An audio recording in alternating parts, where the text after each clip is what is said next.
everybody already is pursuing some kind of immortality story, and there's a kind of conspiracy of silence around this. We culturally right now, we don't like to talk about death.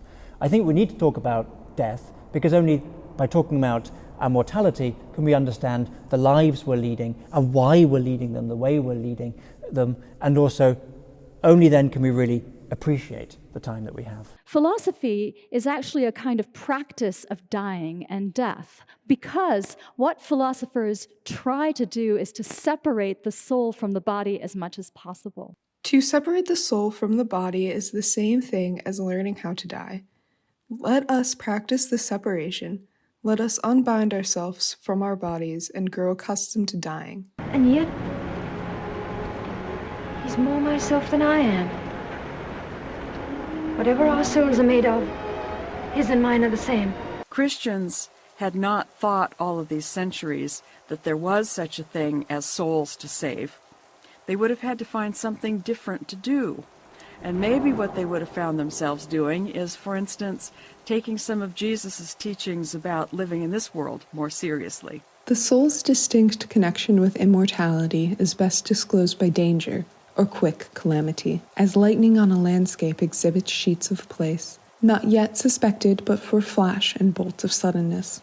Like we keep saying soul and spirit, but here in the 21st century, that's kind of an ethereal concept. But from my understanding in antiquity, they still thought of it as substance or stuff.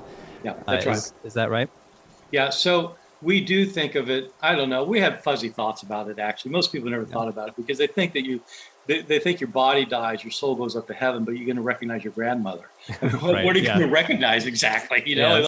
Because if you believe in the immortality of the soul as a biblical teaching, then you've either got to put that body, that person at death, either in heaven or in hell.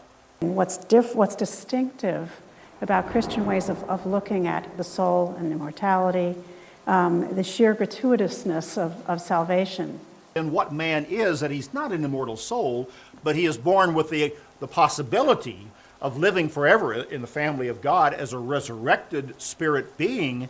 It opens up a whole new area of understanding, and it also gives great encouragement and comfort that loved ones, people are not suffering in torments forever and ever in a never-burning hellfire.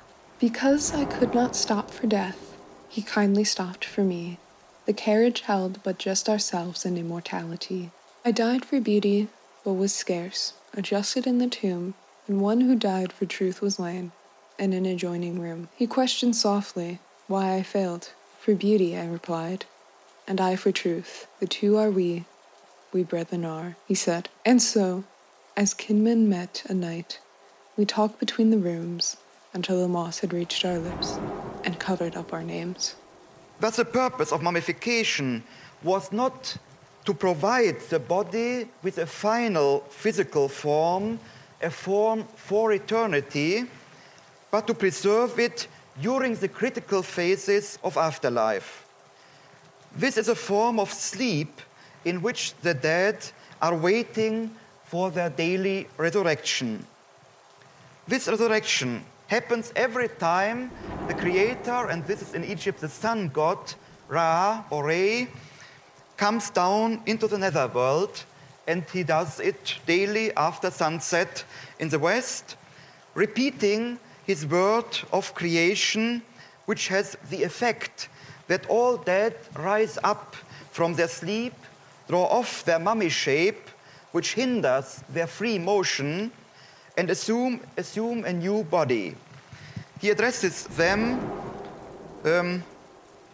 those who are stretched out on their sides, who repose in their place of rest.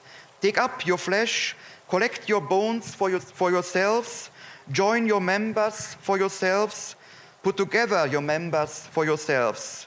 May sweet winds be for your nostrils, removal for your kerchiefs. May light be for your divine eyes, so that by them you may see the rays. Rise from your lassitude, take hold of your fields in the field of the Lady of Offerings. There are fields for you in this field, and the water thereof is for you.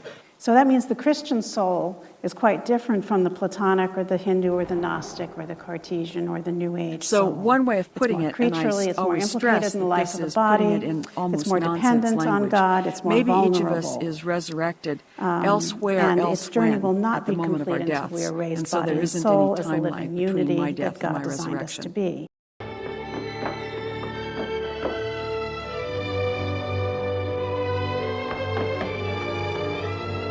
Martha! Martha!